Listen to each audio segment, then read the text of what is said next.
십자가의 그 보혈, 완전하신 사랑, 저는 그 사랑 깨달아 아는 사람이 복이 있는 줄 믿습니다.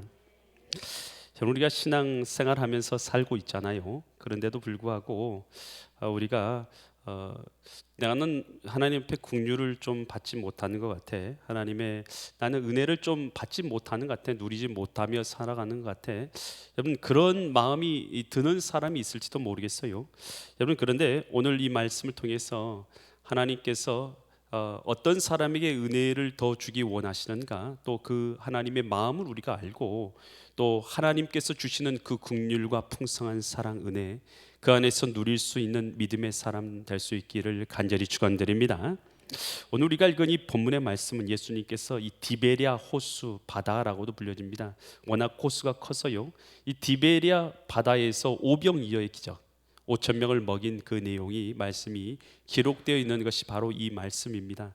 과연 이 말씀을 통해서 하나님께서 이 시간요, 오늘 말씀을 듣는 저와 여러분들에게 무엇을 말씀하고자 하시는가, 하나님의 음성이 들려지고 깨달아지는 은혜가 있기를 간절히 축원드립니다. 요한복음 6장 1절로 2절 말씀인데요, 그 후에 예수께서 디베랴 갈릴리 뭐로 나왔습니까? 바다라고 했습니다. 바다.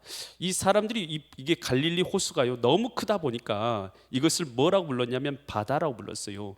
길이가 어떻게 되냐면 21km예요. 길이가 21km고 폭이 11km예요. 깊이가 40m 정도 됩니다. 그러니까 작은 호수라고 생각할 수 없을 만큼 큰 바다예요. 심지어는 거기서 뭐가 있냐면 이 출렁거리는 물결도 쳐요. 타보니까요, 배를 타보니까요, 물결도 있더라고요. 그리고 바람이 세게 치면 큰 파도도 일어납니다. 심지어 그런 곳이에요. 바다같이 느껴지는 호수예요. 그 큰 바다예요. 여러분, 그런데 예수께서 디베랴 바다 어디로 가셨어요? 예수님께서 바다 건너편, 호수 건너편으로 가신 거예요. 건너편 가셔야 돼요. 12절 말씀 보니까, 2절 큰 무리가 어떻게 했어요? 여러분, 따랐어요. 그럼 예수님이 건너가실 때, 이 호수 건너편으로 가실 때 뭘 타고 가셨겠어요? 뭘 타고 하셨을까? 뭘 타고 하셨을 것 같습니까? 날아가셨을까요? 여러분, 배를 타고 건너가셨어요. 그런데 건너편에 가는데 배가 다른 사람들은, 큰 무리는 배를 탈 배가 있어요, 없어요? 없어요. 그러니까 지금 무리가 어떻게 했어요? 따랐다는 썼는데 어떻게 따라갔겠어요? 여러분, 이 거리가 21km고 폭이 11km예요. 깊이는 40m예요. 거기는 헤엄쳐서 건너갈 수는 없는 곳이에요. 배는 없어요. 그러면 어떻게 건너가요? 걸어서 그것을 삥 둘러서 걸어서 따르니 이는 병자들이 행하는 표적을 보고 있습니다. 그러니까 이 사람들이 예수님이 건너편으로 가시는 것을 보면서 어떤 마음을 들었어요? 나도 예수님 있는 대로 가야지라는 마음을 들었어요. 여러분, 그러니까 이 이야기에 대해서 이 마태복음 14장 13절에서 동일한 이 본문이 기록되는데, 이 이야기에 대해서 더 자세하게 설명했어요. 예수께서 들으시고 뭘 타고 가셨어요? 이번에는 배를 타고 건너가신 게 분명히 기록되었죠. 배를 타고 건너가시사 따로 빈들에 가시니 무리가, 사람들이 듣고 여러 고을로부터 어떻게 해요? 가는 방법을 분명히 기록해 놨죠. 걸어서. 여러분, 우리가 어떤 사람이 주님 앞에 은혜를 받을까? 여러분, 예수님께서 이 무리들을 보시면서요, 건너편에 가셔서 무리를 보시면서 저들에게 내가 무엇을 줄까 예수님이 고민하십니다. 그리고 자기에게 나오는 자들의 병도 고쳐주시고 문제도 해결하시고 먹을 것도 공급하시고 천국 복음에 대해서도 그들에게 전파해 주십니다. 여러분, 그런데 당시에 예수님 앞에 나오는 사람들이 있었는가 하면 예수님 앞에 안 나오는 사람도 있어요. 여러분, 어떤 사람에게 예수님이 관심이 있겠습니까? 여러분, 어떤 사람의 인생에 주님께서 은혜를 베풀어 주고 싶으시겠습니까? 여러분, 저도 사람인데요, 저도 똑같더라고요. 여러분, 저도요, 여러분, 주님의 전에 나와서 예배하려고 하는 사람에게 더 많은 관심이 갑니다. 그리고 이 자리에 앉아 계신 분 한 사람 한 사람들의 얼굴을 기억하면서 더 기도하게 됩니다. 여러분, 그런데요, 우리 주님도요, 예수님이 이 땅에, 하나님의 아들께서 이 땅에 오셨음에도 불구하고 예수님을 외면하고 모셔드리지도 않았을 뿐만 아니라, 여러분, 예수님과 전혀 상관없는 걸음걸이를 걸어가는 사람들도 많았어요. 여러분, 그런데 어떤 자들에게 예수님이 관심이 있으시고 그들의 은혜를 베풀어 주기 원하시고 그들의 문제에 관심이 있으시고 그 문제를 해결해 주기를 원하시고 그들을 위해서 하나님께서 좋은 것을 은혜를 베풀어 주시는 거예요. 누굽니까? 누굽니까? 예수님께 나온 자들인 줄 믿습니다. 여러분, 주님 앞에 나온다는 것은요, 비단 우리의 몸뿐만 아닙니다. 우리의 마음과 생각도 그렇습니다. 여러분, 주님 앞에 얼마나 동떨어진 삶을 살아갑니까? 여러분, 우리가요, 많은 사람들이 인생의 길이라는 길을 걸어가고 있습니다만, 여러분, 하나님과 전혀 상관없는 삶을 살아가는 삶이 있어요. 여러분, 우리는 누구냐? 하나님이 우리 안에 계셔서 주님과 함께 걸어가는 자들인 줄 믿습니다. 여러분, 신앙생활이요, 여러분, 신앙생활이 뭡니까? 여러분, 주님이 내 안에 계셔서 주님과 함께 동행하는 것이 신앙생활입니다. 할렐루야.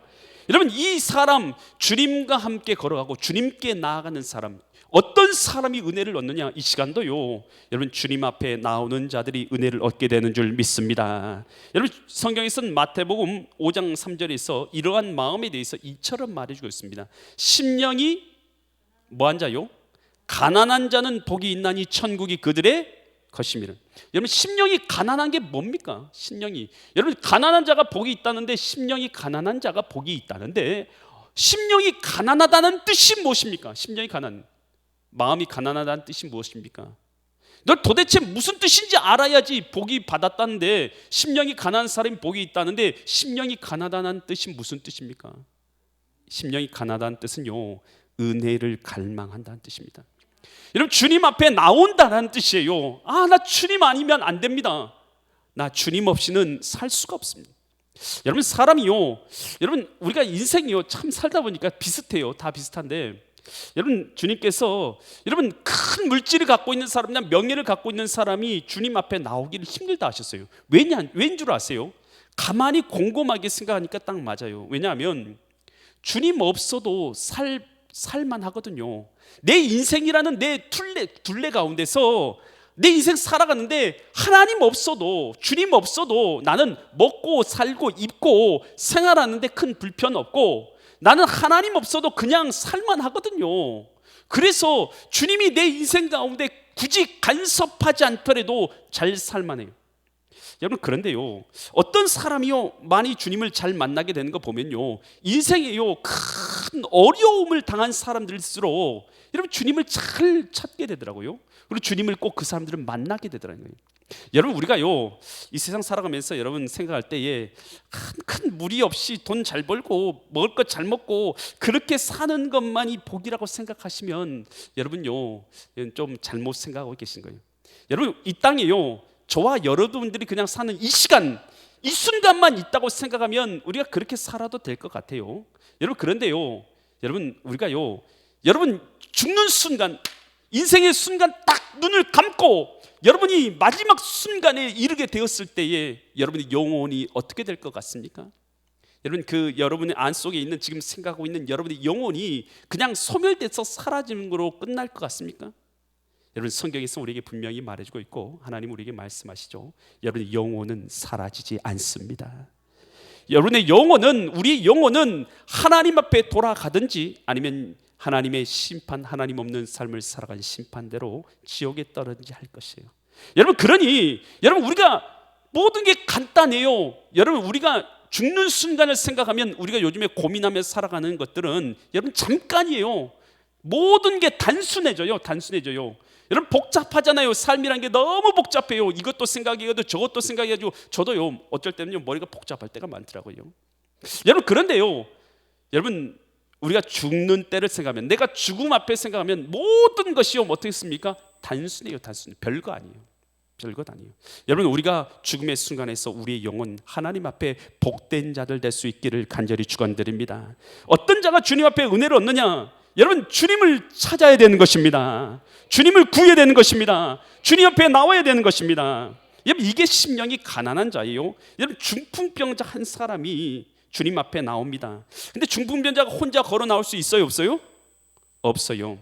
여러분, 마가복음 2장 3절로 5절에서 이 중풍병자가 한 행동이 기록되는데요, 사람들이 한 중풍병자를 네 사람이 어떻게 했어요? 메어가지고. 여러분, 잘 보세요. 한 사람이 주님 앞에 못 나와요. 그런데 못 나오니까, 나는 다리를 못 걸으니까, 나는 못 움직이니까 나는 하나님께 나오는 것을 포기할 거야. 여러분 그 사람은 주님을 만날 수가 없었죠. 그러나 이 중풍병자는 달랐습니다. 이 중풍병자는 비록 어려웠지만 주님 앞에 어떤 방법을 써서든지 친구의 도움을 얻었든지 주님 앞에 나온 줄 믿습니다. 그뿐만 아니에요. 갔더니만 쉽게 주님을 만날 수 있는 것이 아니에요. 4절 5절 계속해서 말씀 보면 무리들 때문에 예수께 데려갈 수 없으므로 그 계신 곳에 뭘 뜯습니까? 지붕을 뜯어서 구멍을 내고 중풍병과 누운 곳에 상을 달아내렸다. 여러분, 우리가 주님을 앞에 나올 때에 좋은 환경에서 여러분 여유가 있어서 그게 아니라요, 어려운 일이 있고 여러분 만날 수 없는 처지가 있고 문제들이 있어요. 그런데 그 문제들을 어떻게 한 거예요? 문제를 뜯어내면서 지붕을 뚫으면서 주님 앞에 나온 거예요. 여러분 이 사람이요, 여러분 우리도 지금 오늘 주님 앞에 나오려면 자동차를 타든지 걸어서 나오든지 어떤 방법을 통해서 나올 것 아니겠어요? 여러분 이 중풍병자가 주님 앞에 나오기 위해서 투자한 그 노력과 수고가 어쩐지를 보시 바랍니다. 여러분 우리가요 주님 앞에 나올 때에 어떤 사람이 주님 앞에 관심이 있냐는 것이죠. 주님께서 어떤 사람에게 관심을 갖고 계시고 어떤 사람의 은혜를 베풀어 주기 원하는지를 보셔야 되는 거예요. 여러분 우리 주님께서요 당신 앞에 어떤 환경도 어떤 문제도 넘어서서 나오려고 하는 그 열심과 노력과 그 마음의 중심을 보시는 줄 믿으시기 바랍니다. 여러분 이 한 강도가 예수님 앞에서 십자가에 달리실 때 예수님의 좌편과 우편에도 강도가 매달려 죽어가죠. 그때 한편 강도가 구원을 받았어요. 어떻게 구원받습니까? 이 누가복음 23장 40일에서 죽어가면서 이렇게 예수님께 부탁을 하죠. 예수여, 당신의 나라에 임하실 때에 나를 뭐 해달라고요? 기억하소서. 여러분 한번 잘 생각해 보세요. 여러분이 강도예요. 십자가 달려서 이제 죽는 순간이에요. 여러분 창피해요, 안 창피해요? 창피하죠. 십자가에 매달려서 모든 사람이 조롱하고 있는데 창피해요. 여러분 창피해서 예수님 앞에 한마디도 말 못하고 그 자리에서 죽었으면 그 사람 지옥 갔을 겁니다. 창피하기 때문에 그냥 한마디도 말 못했으면 그 사람 지옥 갔을 거예요. 여러분 체면이요? 창피해서요? 내가 죄 많았어요. 여러분 그것 생각하면 어떻게 우리가 구원받습니까? 여러분 그 강도가 어떻게 합니까?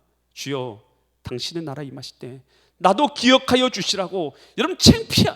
여러분 이거 다 어떻게 붙잡고 있습니까? 여러분 내 영혼을 위해서 여러분 이거 여러분 문제 아닙니다.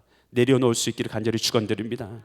어떤 사람이 은혜를 받느냐? 여러분 내 환경이나 처지나 문제 때문에 주님 앞에 못 나오. 여러분 환경 좋아서 신앙생활 하는 경우가 어디 있었습니까?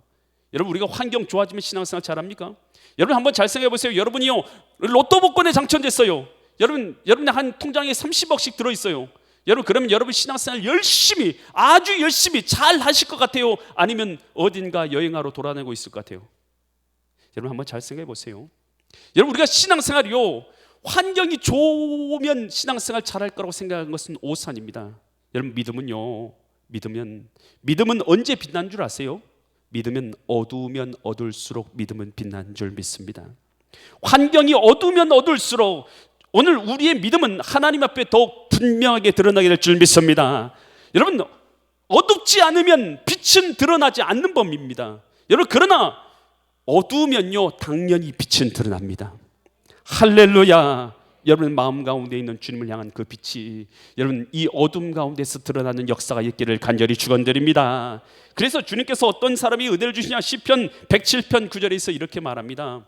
그가 사모하는 영혼의 만족함을 주시고 줄인 영혼에게 좋은 것으로 채워 주심이로다.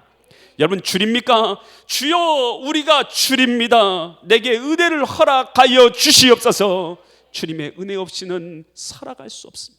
주님의 은혜 없이는 살아갈 수 없사오니 은혜를 주시옵소서. 여러분 그런 사람이요 주님의 은혜를 받게 되는 것입니다. 그래서 히브리서 4장 16절에서 이렇게 말하죠.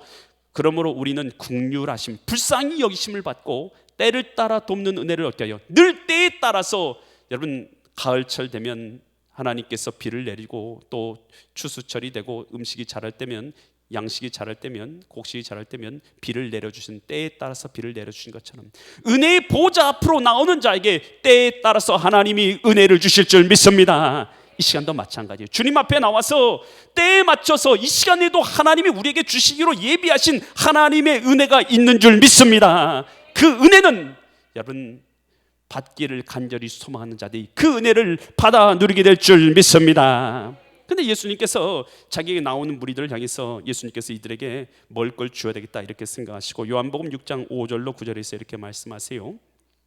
예수께서 눈을 들어서 큰 무리가 자기에게 오는 것을 보시고 누구에게 말씀하십니까?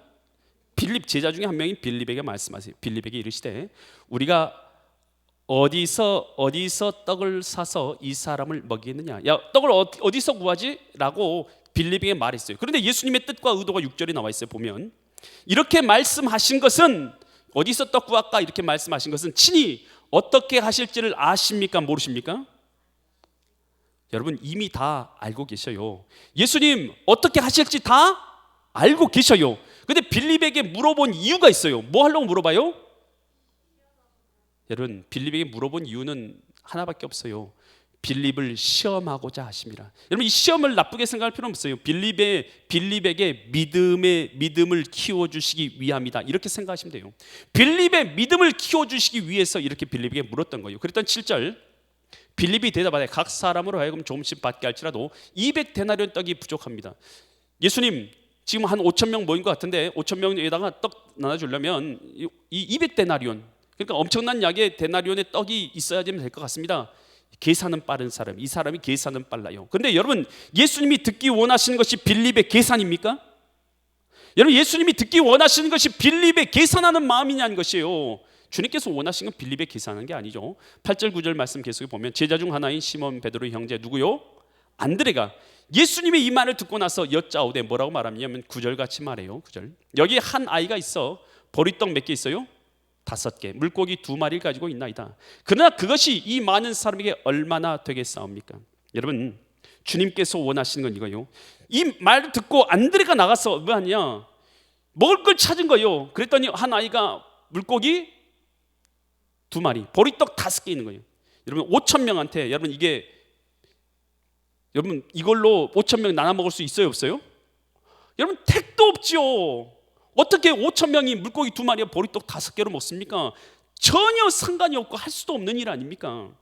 여러분 그런데 여러분 이 물고기 2마리와 보리떡 5개로는 아무것도 없어요. 택도 없어요. 아무것도 아니에요.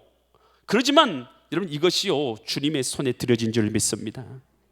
그러면 이것이 주님의 손에 드려질 때에 물고기 2마리와 보리떡 5개였지만 여러분 택도 없는 거지만 믿음으로 동참해서 하나님의 사역을 위해서 드려진 거 아니겠습니까? 그러니 주님께서 이것을 가지고 5천 명을 먹이신 줄 믿으시 바랍니다. 여러분 우리가 생각에는요 주님께서 바라신 건 빌립처럼 계산하는 걸 못하셔서 주님께서 물어보셨을까요? 주님께서 바라신 건 뭐냐면요 믿음인 것입니다. 순종하여 동참하는 믿음인 것입니다. 여러분 주님께서 나에게 바라신 게 뭘 것 같습니까? 여러분 주님께서는 하나님의 나라를 이루는 사역에 하나님의 뜻을 이루는 사역에 내가 뭐 하기를 바라는 거예요? 믿음으로 동참하기를 바라는 거예요. 여러분 주님께서는 내 동참하는 것을 통해서 역사하는 것을 기뻐하시기 때문인 줄 믿습니다. 여러분 하나님이요 하나님 놀라운 하나님의 뜻을 나타내신데 누가 보면서 즐거워하고 기뻐하기를 바라시겠죠. 누군가는 보고 기뻐하고 즐거워하기를 바라시는 거 아니겠습니까? 홍해 바다를 가르는데 누군가는 보고 기뻐하고 감격하기를 바라시는 거 아니겠습니까? 여러분 거기에 동참하기를 바라시는 거예요. 그것이 바로 우리의 믿음인 것입니다. 여러분 택도 없어요. 물고기 2마리 보리떡 5개 택도 없어요. 그러나 주님께서 바라신 것은 동참하는 믿음인 것입니다. 할렐루야. 여러분 여리고성이요 그냥 무너뜨려주면 얼마나 좋습니까? 편하게. 여리고성 가나안 땅 들어갔는데 여리고성 뭐야? 그냥 무너뜨려주면 쉽잖아요. 그런데 여리고성을 무너뜨리지 않으면서 주님께서 뭐라고 말씀하면 하루에 한 바퀴씩 7바퀴를 돌아. 칠 때는 7바퀴를 돌고 함성을 지르라. 그러면 뭐 한다고요? 무너진다고. 여러분 여리고성은 우리의 문제지 하나님의 문제는 아니십니다. 여러분 하나님께서 우리에게 관심 있는 건 뭔 줄 아십니까? 내 마음의 여리고성인 것입니다. 믿음 없는 그 마음, 하나님을 모르는 마음, 동참하지 않는 마음, 순종하지 않은 그 마음이 주님의 여리고성인 것이지. 여러분 여리고성은 진짜 문제가 아닌 거예요. 여러분 주님께서요 그걸 못 무너뜨리시는 게 아니죠. 얼마든지 무너뜨릴 수도 있는 것이죠. 그러나 주님께서 돌게 만드시는 것은 믿음으로 순종함으로 동참하게 하신 줄 믿으시기 바랍니다. 여러분, 이 삭개오는요, 이 여리고성의 세리장이었어요. 여러분, 그런데 이 삭개오가 예수님을 만나게 됩니다. 그리고 나서 그가 인생이 바뀌어졌어요. 하나님 나라를 이루는 사역을 그가 무엇인지 깨닫게 된 거예요. 그 전에는 어떻게 했습니까? 돈을 얻기 위해서면 어떤 일도 서슴지 않았어요. 돈만 얻을 수 있다면, 물질만 얻을 수 있다면 서슴지 않았어요. 동족을 팔아서 세금을 걷어가지고 로마에 바치는 일을 하는 것이 이 세리장이었으니까요. 여러분, 그랬던 그가 주님을 만나고 누가복음 19장 8절로 9절처럼 이렇게 변합니다. 8절 9절. 삭개오가 서서 주께 여짜되 주여 보시옵소서, 내 소유의 절반을 가난한 사람들에게 주겠습니다. 하나님 나라를 위해서. 여러분, 돈밖에 모르던 이 사람이요, 하나님 나라에 동참하는 자가 된 줄 믿습니다. 빼앗은 일이 있으면 갑절이나 내갑절이나 갚겠습니다. 그랬더니 주님께서 뭐라고 말씀하십니까? 예수께서 이르시되 오늘 구원이 이 집에 이르렀으니 이 사람도 아브라함의 자손이로다. 여러분, 하나님께서 오늘 우리를 주의 자녀로 삼아 주셨습니다. 그래서 뭐 하려고요? 하나님 나라를 이 땅 가운데 이루는 자가 되도록 하기 위해서 우리를 자녀 삼아 주신 줄 믿으시기 바랍니다. 그래서 예수님께서 너희는 이렇게 기도하라 말씀하시며 주기도문을 말 때 하늘에 계신 우리 아버지여, 이름이 거룩히 여김을 받으시오며, 마태복음 6장 10절에서 나라가, 여러분, 나라가 무슨 나라입니까? 하나님 나라가 임하인. 하나님 나라는 무엇입니까? 하나님의 통치와 하나님의 주권이 선포되는 나라. 그 나라는 어떤 나라입니까? 미움, 원망, 불평, 여러분, 그런 나라인가요? 여러분, 다투는 나라인가요? 싸우는 나라인가요? 하나님 나라는 사랑의 나라입니다. 아멘. 그 나라를 어디에 이루라고요? 내 마음 가운데. 아멘. 손을 들어보세요. 내 손에 가슴을 대세요. 내 마음이 예수님이 계심으로 하나님 나라다. 아멘. 미움아, 썩 물러거라. 예수님의 평화가 내 안에 계신다. 할렐루야. 여러분, 쉬운 것 같아요? 여러분, 이거 영적 싸움입니다. 마음속의 미움은요, 날마다 일어나요. 날마다 일어나요. 여러분, 우리가요, 제대로 듣고 미워할 수 있고 제대로 안 듣고도 미워할 수 있어요. 여러분, 내 생각에서 미워할 수 있어요. 사람이라는 존재가 그런 존재예요. 여러분, 우리는 실수가 많거든요. 그래서 미움이 항상 우리를, 그러지만 우리 마음을 먼저 하나님 나라로 바꾸는 것입니다. 아멘. 내가 속해 있는 공동체를 또한 하나님 나라로 바꾸는 것입니다. 우리 엘림재단 하나님 나라로 바꾸는 것인 줄 믿으시 바랍니다. 이거 우리가 해야 될 일인 거예요. 저 사람이 하나님 나라 만들어진 거 아니에요. 우리가 바로 하나님 나라로, 나의 섬김과 나의 헌신과 나의 사랑으로 하나님 나라를 이루어가는 것인 줄 믿으시 바랍니다. 여러분, 주님께서요, 여러분, 하나님 앞에 이 믿음에 동참하기를 원하셔서 이와 같은 것을 이 빌립에게 요청하신 것이, 여러분, 우리도 마찬가지예요. 우리에게 있는, 여러분, 물고기 2마리와 보리떡 5개가 뭔지는 모르겠어요. 나의 어떤 재능인지, 나의 어떤 섬김인지, 나의 어떤 시간의 헌신인지, 여러분, 나의 어떤 물질의 드림인지는 저는 모르겠습니다만, 여러분, 우리에게 있는, 여러분, 보리떡 2개와 물고기 2마리와 보리떡 5개, 여러분, 이것을 통해서 하나님 나라가 이루어지기를 간절히 소망드립니다. 여러분, 그런데 이 표적을 통해서 예수님께서 진짜로 주기 원하신 것이 있었어요. 그것은, 여러분, 음식 주시는 게 예수님의 목적이셨을까요? 여러분, 예수님께서 음식 주시는 게 목적이 아니었죠. 예수님이 진짜 주기 원하신 것은 세상에 자기의 육신, 자기의 몸을 주셔서 이들로 하여금 영생을 얻게 한 것이 예수님의 목적인 줄 믿으시 바랍니다. 진짜 예수님의 목적은 이들이 믿고 예수 그리스도를 믿음으로 말미암아 영생을 얻는 것, 이것이 예수님의 진짜 목적이었던 것입니다. 요한복음 6장 48절로 51절 말씀입니다. 48절 51절. 내가 곧 뭐라고요? 주님께서 말씀하세요. 내가 생명의 떡이니라. 49절. 너희 조상들은 광야에서 만나를 먹었어도 죽었거니와. 50절. 나는 하늘에서 내려오는 뭐라고요? 떡이니 사람으로 먹고 죽지 아니하게 하는 것이니라. 51절. 나는 하늘에서 내려온 살아있는